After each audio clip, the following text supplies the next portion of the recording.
Hey guys, I'm Jackie Brubaker. I'm an author, a motivational and career coach, and host of That Girl the Podcast. Each week, I bring on a leader in their field to talk about how to stop making excuses and how you can start living your lifelong dream. That Girl the Podcast is based on That Girl the Novel, which is on Amazon to download or buy the paperback of. You can also follow us on Instagram at That Girl the Podcast and our Patreon page. Hi, great to see you. Oh my gosh, you look so pretty. You always look so pretty. And I don't know if the lighting's right or what's happening. I'm in a rental in La Jolla. So no, it looks great. I am just sort of doing the best I can here, right? Yeah. No, thank you so much. Oh my gosh. I haven't seen you in like 7 years. I know. I was thinking about that since Malibu, right? Yes. And what a chance meeting that was for us. And, I was talking to my daughter, Camilla, about it, who you met. Yes, she was just like 11 or something. Yeah. Now she's a sophomore in college. And she's flying up to meet me this weekend. And I said, remember Jackie Brubaker when we were in Malibu when we played?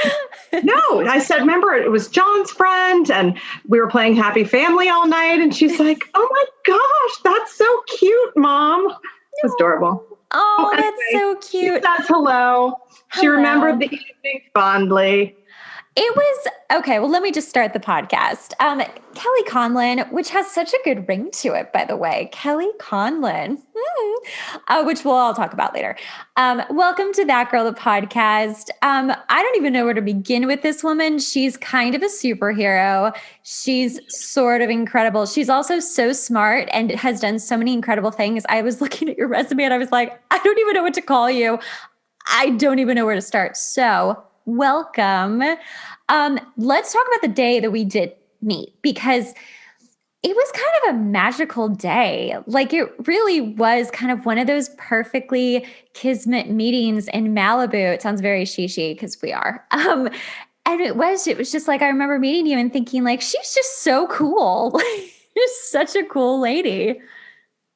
I felt the same way. And I will talk a lot about career today, but I love what you've done with your career. I love what a Renaissance woman you are, and going from, singing and writing and producing and having a podcast, being a life coach, and of course, a mother of two, Ella and Blue. Yes, that's true. Thank you.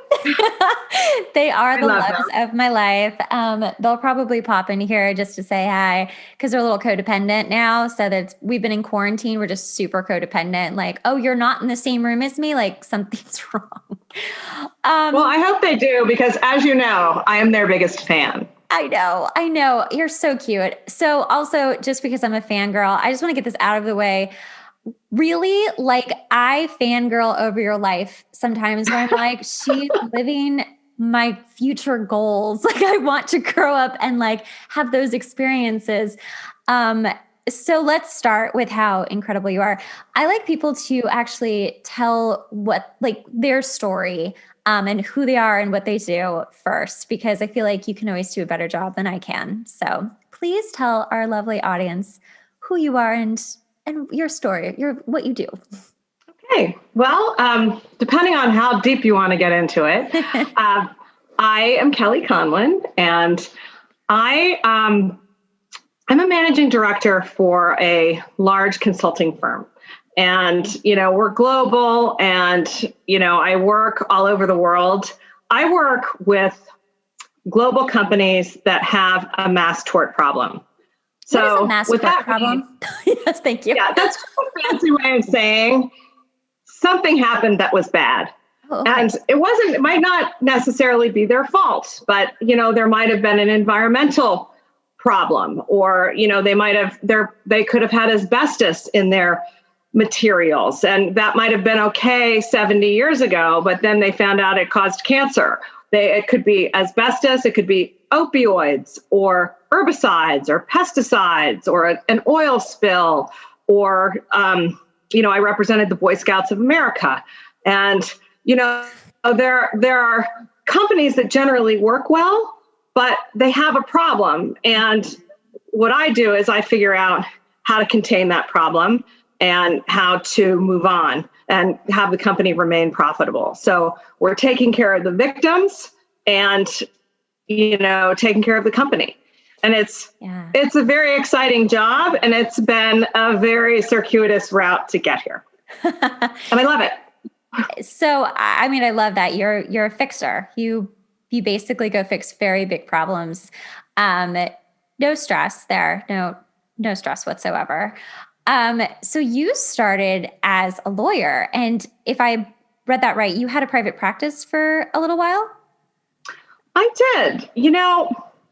I've done all kinds of things. Yes. And, something that I think has been very important for me, and what I tell my daughter and anyone I mentor, is number one, you have to do what you love.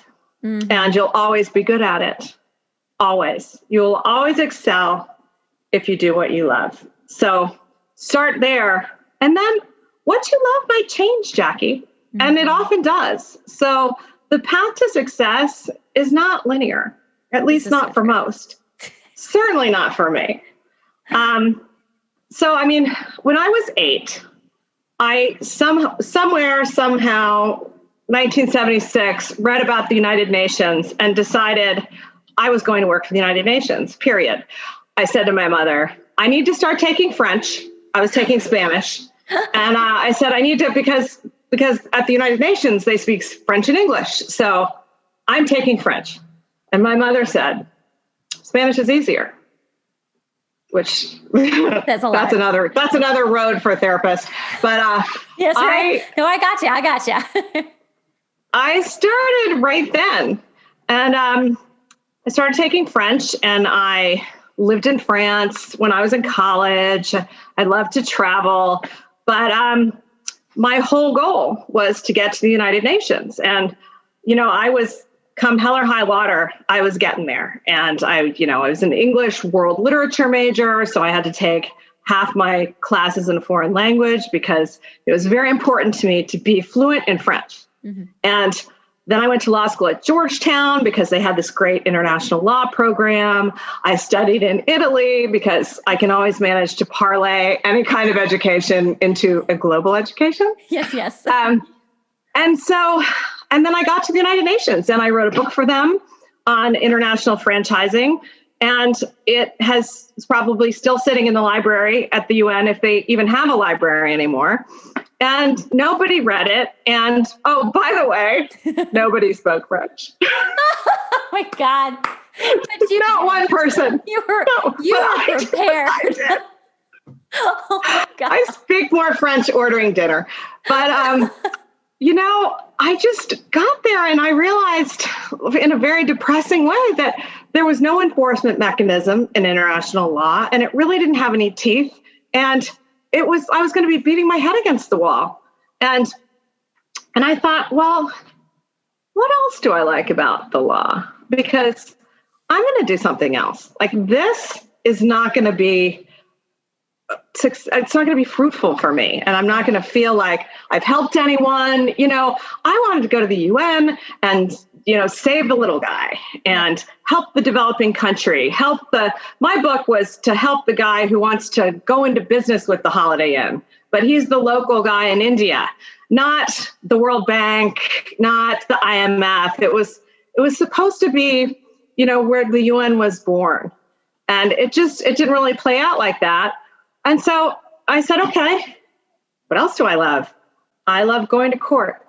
Yeah. So I became a prosecutor, which is, the greatest job of all time.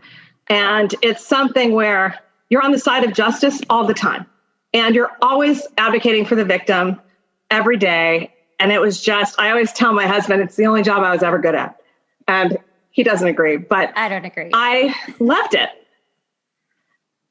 It was great. And it has a time. Yeah. Well, I think what's interesting too is that, a lot of people are younger and get into college and they're like, I don't know what I want to do. But you knew from a really young age just even the essence of what you wanted to do, but you had a plan and you actually executed it, made it happen. And then we're like, and now what?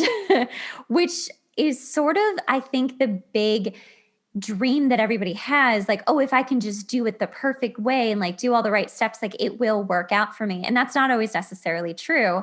And here you are, like, you're in the UN, you speak tons of French, you've written a book for them, and you're just like, I don't think so. I don't think this is for me. So then you become a prosecutor, which you love. And I think it's perfect too, because you obviously, are you an Aquarius? I am an Aries. Oh, interesting. Aquarians are all about saving the world. That's why I ask.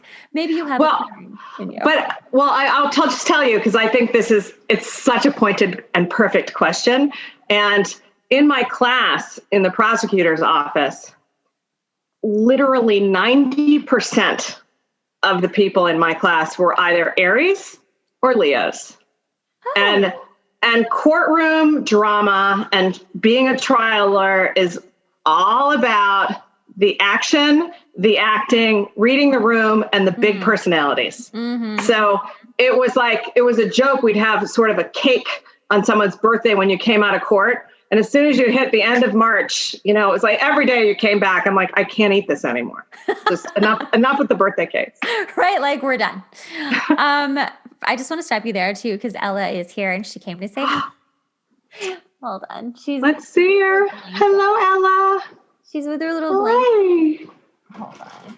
Sorry about that. Ella, there she is. Look at you. You're so big. She's so sweet. She's like, who is this blonde woman looking at me? Okay. Anyway, I found that my bedroom has the nicest lighting, so this is where I've been doing a lot of my podcasts.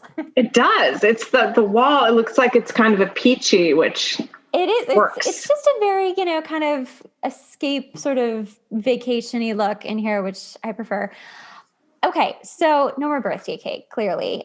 Too many birthdays, too many Aries and Leos, which makes a lot of sense. Absolutely. I still think that you have Aquarian in your chart. I'm going to get your birthday after this, and we're going to do it.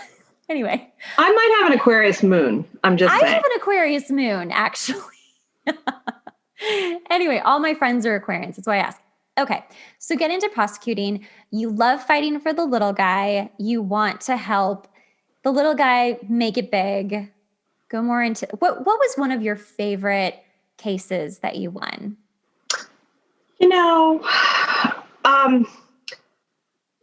great thing about being in criminal court is they don't bother themselves with things like discovery or, you have no idea what's coming, who's going to get on the stand. It's very think on your feet. You either love it or you don't. Mm-hmm. And when I left the office, I was prosecuting adults that committed sex crimes on juveniles.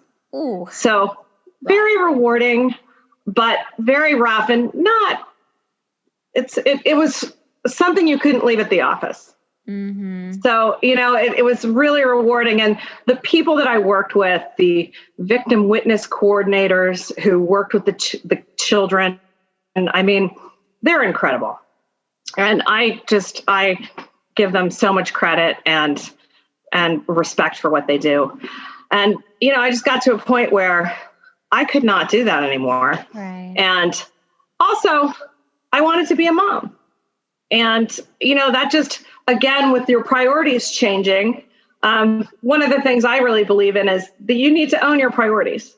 Mm-hmm. And my priority became having a baby. And yes, you can do it all. I think I'm living proof that you can, but you have to make choices and you have to own your priorities along the way. And you can't go to court all day and come home and prep 72 cases at night when you have a baby. I mean, it's not a part of your career. And so, when I left, I went to a big firm. I got the big firm experience. Then when I had my baby, I had a little firm, literally threw out a shingle after, I had been in big law and was in Indiana, Pennsylvania.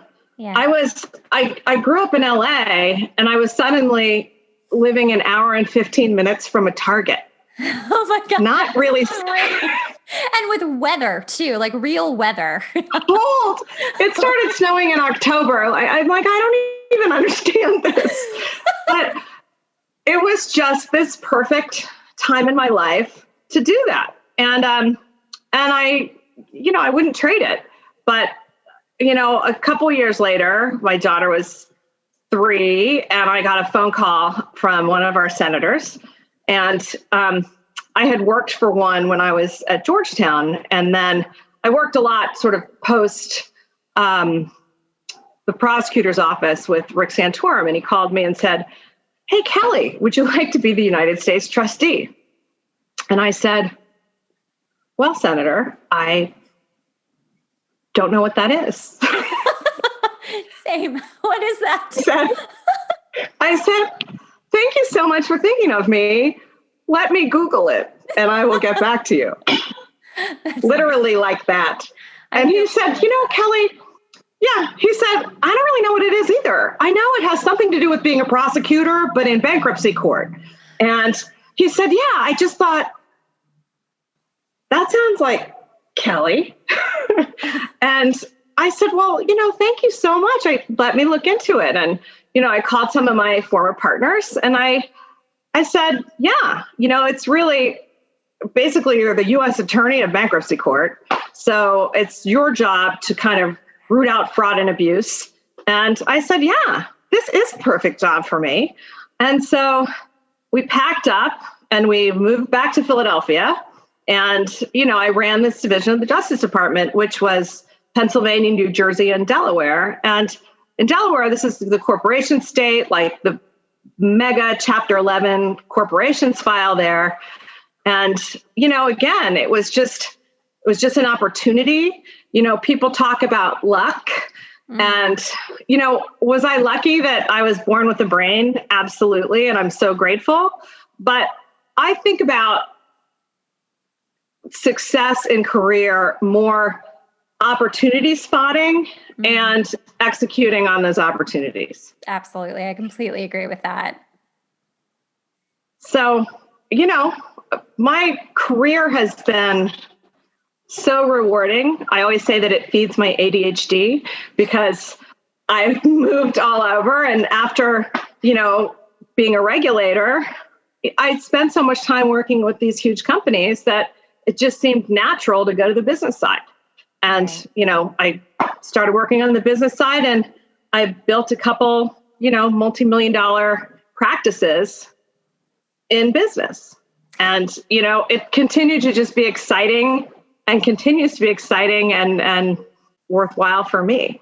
That's amazing. So let's talk about that. Explain more of that.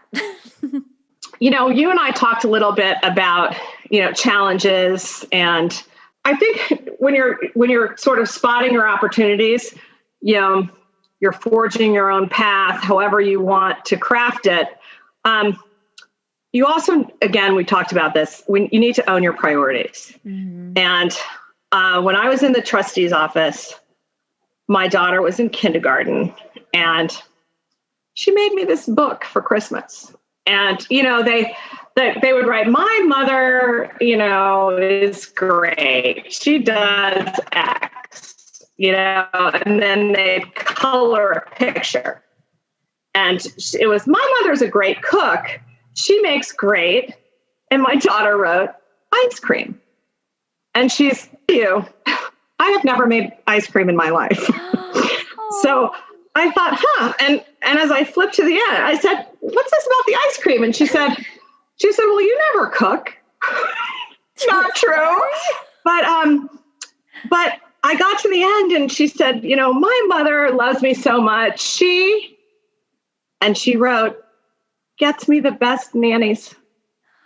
And she drew a picture of herself holding hands with the nanny. Of course, I sobbed. And I said, she was now 7. I had just missed half of her life in the second Bush administration. And I said, I need to change this because my priorities, that's not my priority. And my priorities need to change. And so I sat down with the director of the program and I said, I've got to go. And, I will sit through a transition, but he said, where are you going? I said, I'm going to drive my daughter to swim team in the morning and sit there while she practices. Right. And, we'll see what she does from there. And I don't know if you know a guy named Keith Ferrazzi. He wrote a great book called Never Eat Alone. And I read it and was totally inspired, and I have become friends with him since.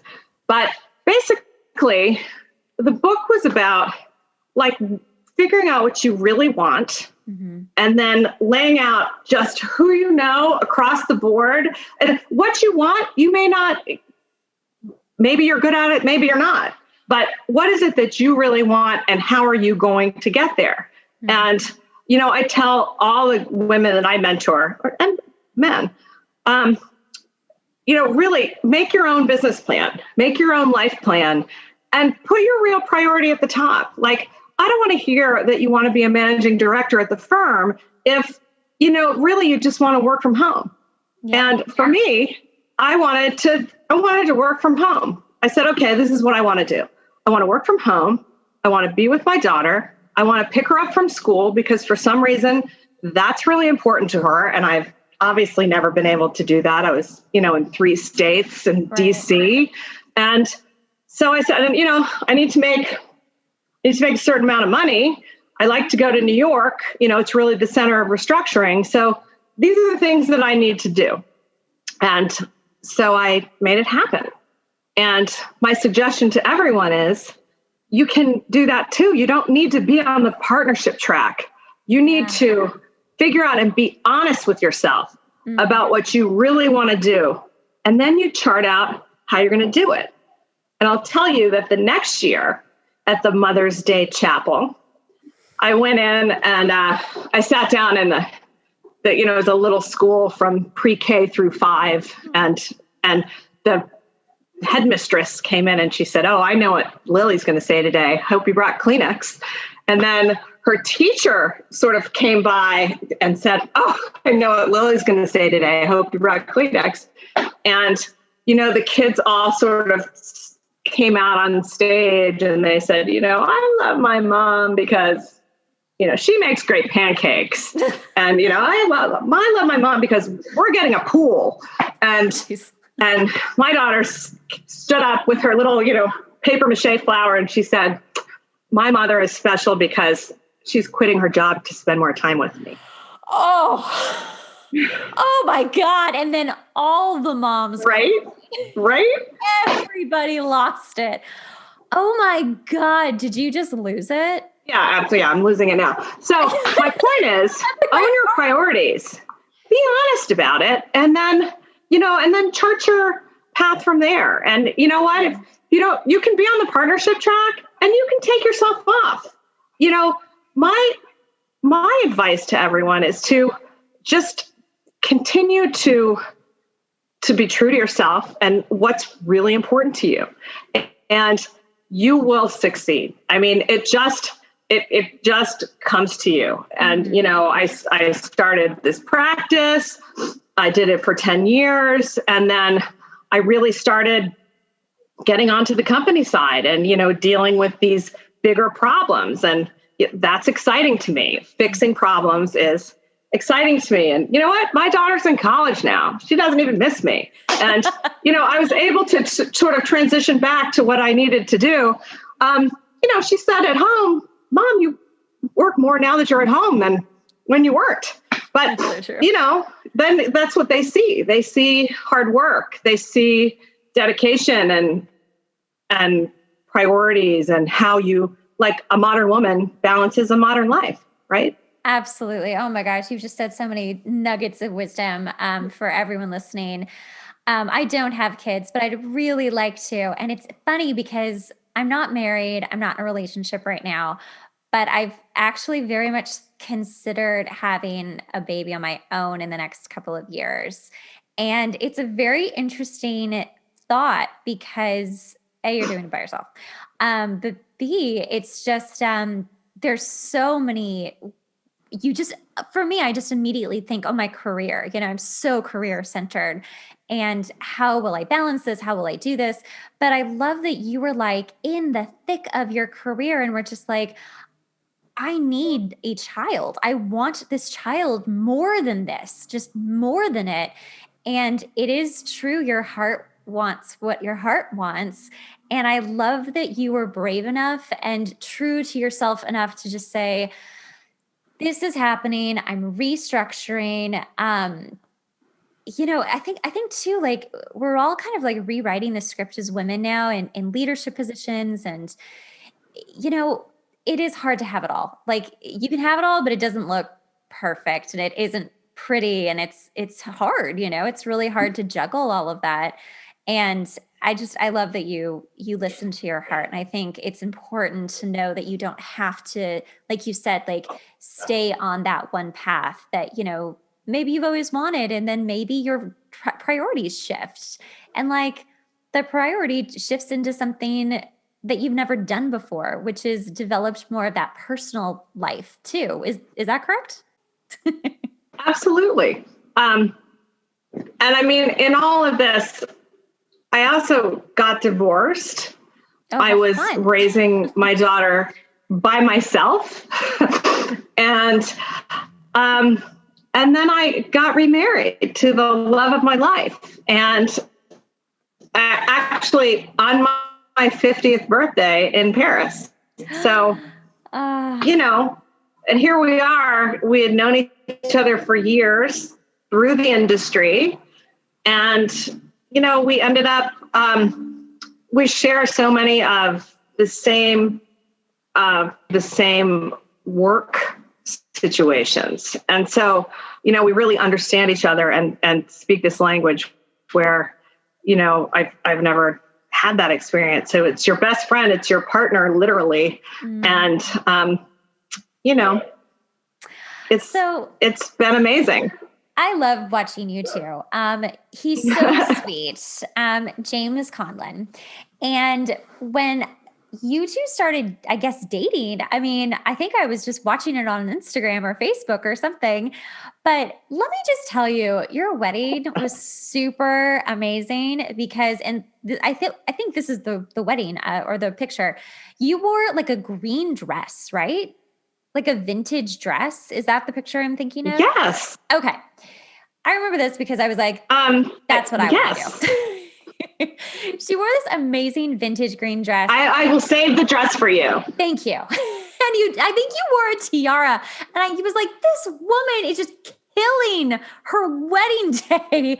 And it was in Paris and it was so Parisian and small and intimate. I was like, oh my gosh, why ever would anyone want to do like the big, circus wedding when you could do this? I mean, seriously, since then I was like, that's what I'm doing. Well, I have the blueprint for you. Good. Well, what was amazing was, I mean, it was my 50th birthday, actually. And I had been planning this birthday party like since I was 30. Again, it was like going to the United Nations. Like I was like, I'm going to have this 50th birthday party in Paris. I'm a Francophile. My husband and I got engaged in Paris. And I said, I'm having this birthday party in Paris. So it was already planned, this whole party. And my husband and I, when we got engaged, it was July of 2017. And we were sort of strolling down the Seine as one would. And there was one of these pop-up rosé bars.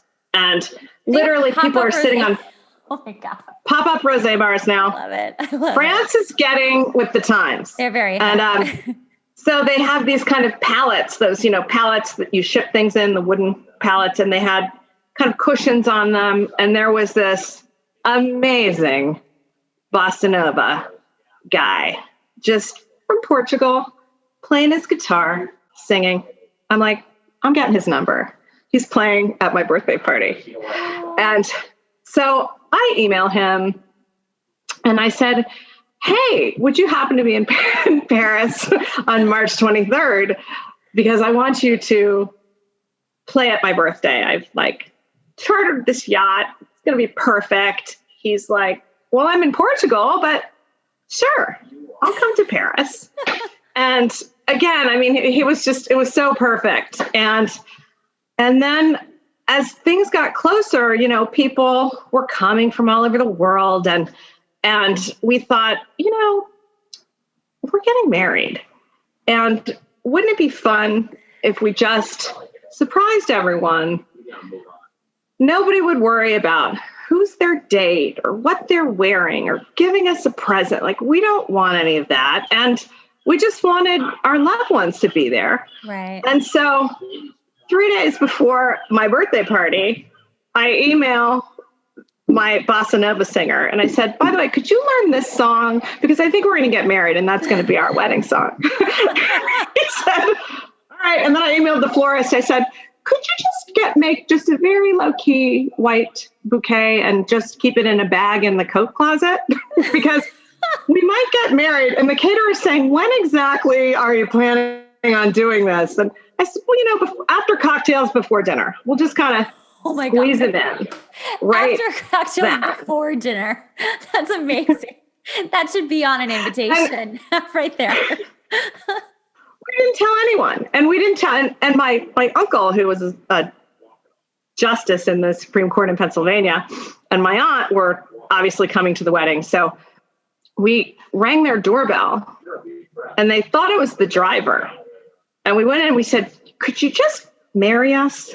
Because to be technically married, you need to have it done on Pennsylvania soil for jurisdictional reasons. Right. And we said, we're just going to do this wedding on the boat, but you know, we want to make sure it's actually legal. Yeah. So my aunt stood in, my aunt and uncle, we got married. We all went to the airport, like met our friends, didn't say anything, got on the plane, and then we got married. It was fabulous. That's the best wedding. That is, seriously, I just took so many notes. It was fun and it was low key, you know, and it just, everyone could enjoy themselves. You know how weddings sometimes, first of all, nobody cares when you're 50. And second, it seems ridiculous a little bit. And then they take on this cult of personality and people start getting worried about stuff. And it's so not worth it. I know. Honestly, I'm so with you. I think that is exactly how you should get married. So let's talk about having this amazing relationship and then work, and just, he's also, you know, your partner and works with you. And like, how is that? How do you balance all of that? How does that work? Well, it just makes it more fun because, you know, people will say, oh, you guys are traveling all the time, or my personal not favorite, do you work? And I mean, I did wonder that once. It's like, why is she gone all the time? I'm here to assure you that we are working all the time. And because of the global nature of what we do, you know, we travel, pre-COVID, we traveled a lot. Right. And, you know, we just try to make it fun. It's obviously when we're working on similar matters or the same matters, it's great because we get each other, and he's from the legal side, and, you know, I'm obviously from the financial perspective. Mm-hmm. But, you know, then we can also sort of take time to go out to dinner, or, you know, take the weekend to go to the south of Spain. I love it. Dinner or south of Spain, you know, just either one. That's really nice. You know, and one thing that I learned when I lived in France when I was, you know, 19 and 20 was how to relax, how to take that sort of bite out of it. And, you know, you might be working, when I first moved to New York, I was working for Paul Weiss, which is this huge law firm. And, you know, I worked 2,600 hours a year, and I learned I would rather take an hour out and work until 3 in the morning than work till 2 and go faster, just to get that break in the middle of the day and just walk into Central Park and sit down. Like, I think that the Europeans do that really beautifully. Yeah. And I incorporated that because no matter how busy you are, you know, everything will fall away. Like, you'll always prioritize the work first. Like, I don't know about you, I have to work out in the morning or it's never going to happen. Oh, yeah. I go down to my computer with my cup of coffee and I am still sitting there in my workout clothes, which have not been sweated in at 5:00. So I just have to do it first or it won't happen. That's a huge problem of mine and so many of other people, especially women. We are just on go mode when we're workaholics. I mean, let's just be honest. Like you do sit down and if I sit down in front of my computer in the morning, I just start working. And I've always been like this and I completely burn myself out. So I'm trying very hard to do more human things. Like I'll go for really long walks and be in nature and, just I meditate almost every day. So that's good. But yeah, I mean, what do you suggest with having lived in Paris and France and learning more how to relax to tell people how to sort of chop up their day? I also am trying to meditate more and really be mindful of what I'm putting in my body and, to be grateful for it. And so sitting down, honoring your meals, I think is important. I always walk. I just always. And even if someone calls me up and I know it's going to be a while, I pop in my earbuds and I have like tennis shoes by the door. And I'm like, all right, I'm going. And when I was in New York, the kind of reporters that I was friends with that I would talk to, I'm like, you know what? I'll walk with you. Like I drink enough coffee. Nobody needs any more coffee. Like I don't need to go out to lunch. Like let's walk. Right. So I've gotten to know my neighborhood like never before during COVID. And, sometimes my husband comes, sometimes not, but, I always try to like jam a phone call in there and maybe a healthier thing to do would to be not bring your phone and listen to the birds. Oh my God. I know it's a stretch, but I have goals, Jackie, goals. I love it. I'll listen to really great inspirational podcasts. That's what I do when I'm on my walks. I listen to really good podcasts that are going to like fill me with good information or, just all of that. You know what I did recently? I have two things. I was at Cannon Ranch in Tucson, which is amazing. And I did a hypnosis journey or something, something very crunchy, but it wasn't, she didn't like say you were getting sleepy, right. And now you're a rabbit.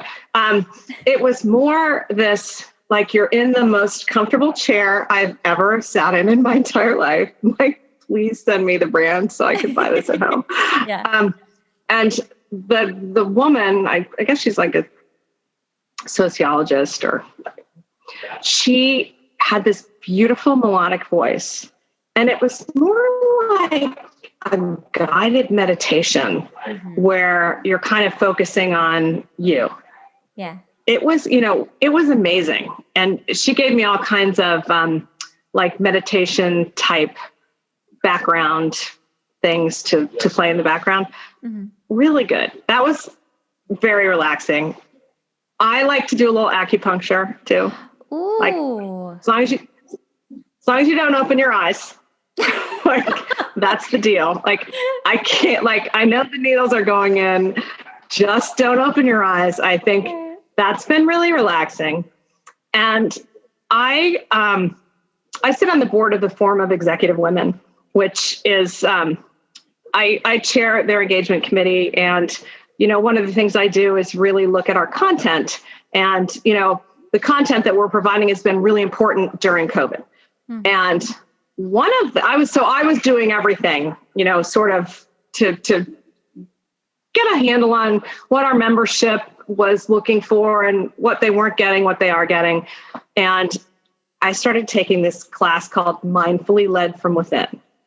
And fabulous woman, it's all Qigong, which I love. Had never done it before. And it's a half an hour.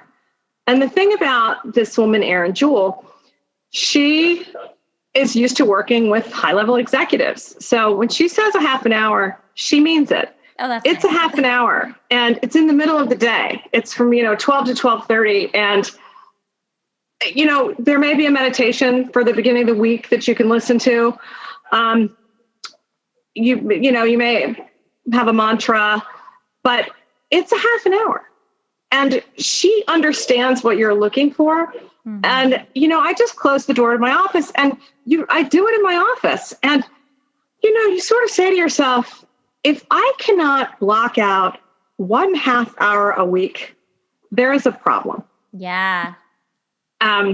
Anyway, it's very, I did a lot of that at Canyon Ranch also. It's very just spiritual and physical and freeing.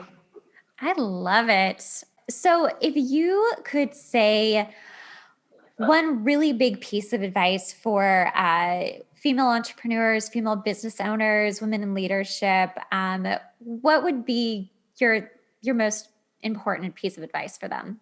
Definitely. I try not to use platitudes, but forging your own path, doing what you love, owning your priorities.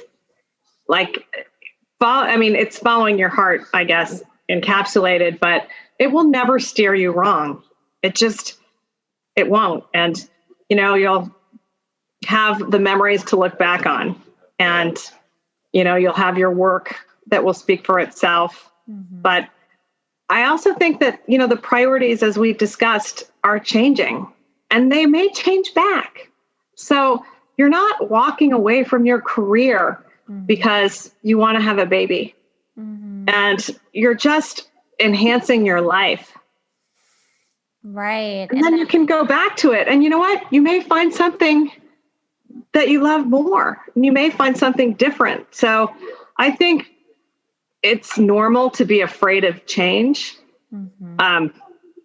I embrace change, but I think, people are more open to it now. I think that for women, our paths have really changed, and we're really able to branch out and forge our own paths. Mm-hmm. Mm-hmm. But really having the confidence to do that, I think fear holds people back probably more than anything. And, fear of failure, it's all in vogue now. I love Brene Brown. All she talks about is failure, and how the TED conference should be called the failure conference.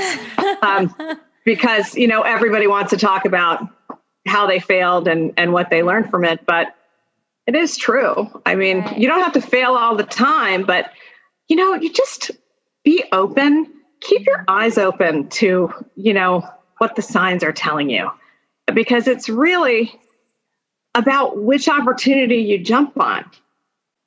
Oh my gosh, absolutely. I'm actually just reading The Alchemist, which is, have you ever read that? Did you read that like a long time ago ever? Yes, of course. Okay. So one of my best friends was referencing it, and she's like, oh, I read it every once in a while. And I'm like, oh, I should reread it. And one of the things it talks about just in the very beginning is to pay attention to the omens, which is the same thing. Just pay attention to the signs. Just pay attention to what your gut is saying, what your life is telling you, and just say, okay, let me go investigate. Let's just find out and see how this feels. And like the thing that I always really, really think is true is that when you're on the right path, things do come easily to you. You don't have to fight that hard. And I don't want to say work hard, because you do have to work hard, but you don't have to fight so hard. And you're not always like, clawing and scratching to get to the other side. It's like there are steps for you that just appear out of nowhere, because it's your life saying like, yes, this is the direction. Like, please come here, like this way, please.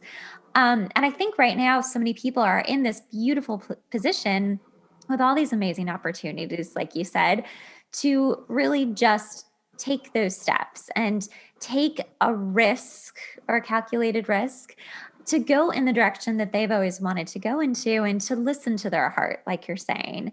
And I mean, I don't know. I always think like, why not try? Like, it doesn't have to mean like you stop everything and then you just, No. start your life all over again. It's really just a matter of just start a little bit, just try a little bit and see how it feels and then keep going little, like inch by inch. Like no one would say, if you met someone that you liked and were like, oh, he's cool, to like marry them the next day. Like no one would say that. So why would you do that with your professional career or your life in any way? You would get to know that person. You would get to know this thing you're interested in. Absolutely. And, I say, listen to your heart, but be strategic. Yes. Like, think it through, do what you love. Oh my God, Jackie, when I hear you sing, it literally sends chills. You have the most beautiful voice, but you also have so many other talents. So you also sort of opportunities are going to keep presenting themselves to you, and you're going to have to try to figure out which one is your priority right now. And they might change, and it might be jazz, and it might be blues, and it might be Disney. And, I know. There's an aphorism, her plenty makes her poor. But I choose to think of it as optimizing your talents. Thank you for saying that, because I absolutely get hung up on it. I'm like, oh my God. Well, I had this very interesting moment back in November, a couple of days after my birthday. I was very depressed. And I kind of had one of those like coming to Jesus moments where I'm like, what am I supposed to do? And I really do remember not hearing, but like in my head hearing like, what do you actually want to do? Like, what do you really want to do? And I was like, I really, really want to just be very spiritual and therapeutic, and I want to sing, and that's it. That's really all I want to do. And now, I love coaching so much, and it's been such a natural thing I've always done through my life for other people. I just never knew there was like a job.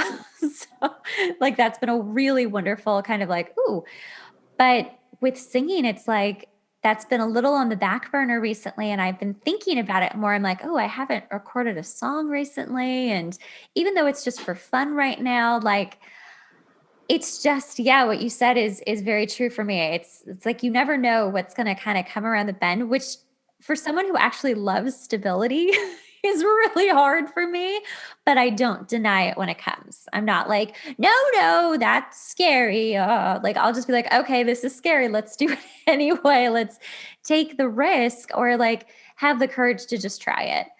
But thank you for saying that, because sometimes it's like, oh my God, what am I like? I know what I'm doing. I'm very thoughtful, but I'm also like, opportunities everywhere, which is a nice thing to, be problemed with. But well, also, I think, it's important to surround yourself with people who support you. mm-hmm. And, sometimes those people change and it's hard to let go, but you have to. And so you want to think about, who you surround yourself with. Right. Absolutely. And how they support you and how they can help you. Like I always have a team of advisors, and just people that I can bounce things off and say, hey, in the women's, world, we all want to talk about mentoring younger women and all of our, female mentors. And, at 52, most of my mentors were men. Right. I was the only female managing director in restructuring at my old firm and in North America. Mm-hmm. So, the mentors come in all shapes and sizes, and they come people who are older and people who are younger. I mean, I've learned more lessons from my daughter, starting at like the age of 6 than I can count. So, you want to, when you're looking for the signs, also look for your mentors. Look at the people whose advice really hits home to you and you think they get me. Yeah. Kelly, would you like to be my mentor? I would love to. Okay, good. Thank God.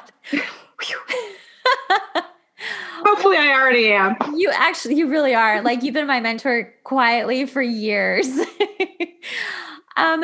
You're my inspiration. Oh my gosh. You're so sweet. I've always, like, seriously, I'm like, she thinks I'm nuts because I like all of her pictures. I'm so happy that we met and that we've stayed in touch this whole time. Thank you so much for coming on. And if you want to come back and talk about something that just lights you up, please let me know and I'll have you back. I would love to have you back. Well, thank you so much for having me. I loved seeing you and talking, and any time. I would love it. Thank you. Okay.